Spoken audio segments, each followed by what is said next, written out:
I think actually, I think, and I think you're going to disagree with this. I find it very hard to be invested, really invested in a story where I feel like there are no like decent characters to identify with. None of them were like good people, apart from poor Rebecca Hall, who hung herself because she was married to evil twins. Like that, I related to her, not because I've married two evil twins, but because she just like, she was the only good person in it. No one else had any like redeeming qualities as a character. So I found it quite difficult to really enjoy it in that way. Does that make sense? Michael Caine's character maybe has a slight, I mean, he's kind of slightly morally ambiguous and definitely, you know, he's definitely on the darker side. There is a bit where like Michael Caine figures out that Hugh Jackman is very much still alive, even though he is like the 45th clone of Hugh Jackman. And you think, well, and he says to Hugh Jackman, he says, "You're gonna let Borden get hung for this," and he didn't. You know, you're still here. And you think, why don't you just go and tell someone that Hugh Jackman is still alive? But that wasn't. He didn't know about it for that long. Like, no. So I kind of agree with you on that. Like, as in the moment he discovered that Angier was still alive, he was like, let's not let Borden die.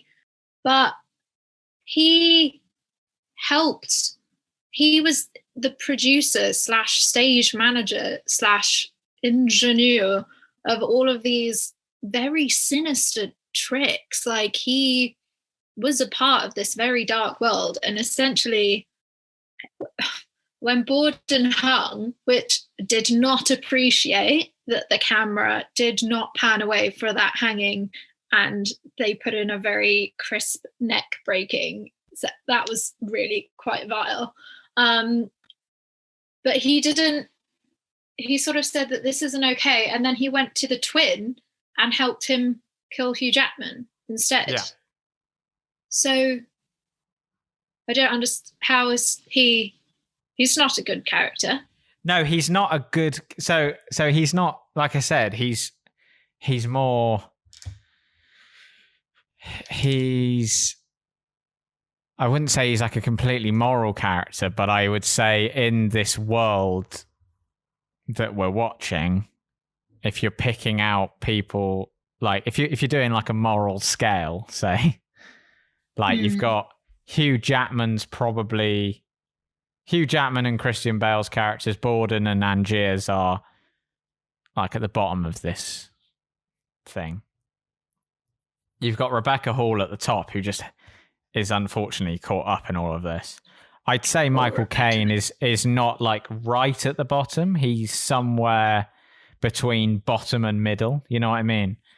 Yeah, I do know what you mean. You'd probably put Scarlett Johansson's character maybe in the middle in terms of like... I thought that she was a fairly weak character. If, you know, being completely candid, that Hugh Jackman was like, I want you to go undercover for Christian Bale. And, you know, with her just sort of flimsy lady loyalty, she couldn't help but fall in love with him. So I'm getting the strong impression that you did not like The Prestige.